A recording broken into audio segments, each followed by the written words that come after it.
Ngayong nagsimula na ang tag-ulan, kabi-kabila na rin ang isinasagawang paglilinis sa mga pangunahing estero para iwas baha. Nakatutok si Ian Cruz. Hindi lang maitim ang tubig sa Estero de Vitas sa Tondo, Maynila, nakarugtong din ang Estero de Sunog, Apog. Puro basura rin na hinihigop ng mga makina sa Vitas Pumping Station ng MMDA. Iniaakyat ito. Dumaraan ito sa conveyor at saka mapupunta sa pansamantalang imbakan para sa segregation. Paano ba namang di mapupuno ang mga daluyan ng tubig? Hindi lang plastic ang naipon dito.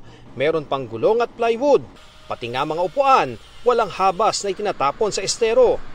Kawalan ng disiplina ay maiisip mo kapag nakita mo na ganitong karami yung basura na nakolekta dito sa Vitas Tondo Pumping Station. At ayon nga sa kanilang plant engineer, umaabot daw ng 2 truck yung nakukuha nilang basura dito araw-araw tuwing tag-ulan.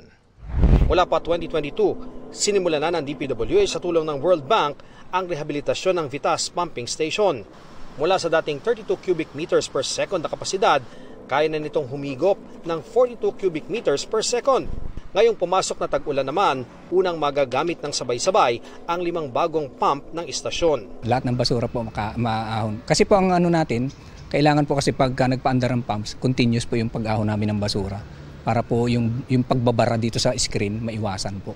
Pinuntahan din ng GMA Integrated News ang mga estero sa Maynila na karaniwang umaapaw kung tag-ulan. Ang estero de Magdalena sa Recto na ubod ng dumi noon, mas malinis na ngayon. Pero may mga basura pa rin naiipon sa isang tabi dahil sa mga floater at inaalis kapag may clean up. Sa Estero de Sampaloc, may backhoe na gamit sa paghukay at pagkuha ng basura. Sa Estero de Binondo naman, may mga naka-install ng equipment kaya mas madali na ang paghakot ng basura. Hindi pa ito operational pero inaasahang malaking bagay ito kontra baha. Sa Estero de San Miguel, araw-araw na naglilinis si Nanay Lorna. May material recovery storage pa sa tabi ng estero. May dredging operation din ang MMDA Flood Control sa Villanueva Creek sa San Isidro, Parañaque. May nakaposting backhoe at iba pang heavy equipment para tanggalin ang mga basura o burak na nagpapababaw sa creek. Puspusan ang paghahanda lalo't opisyal ng tag-ulan.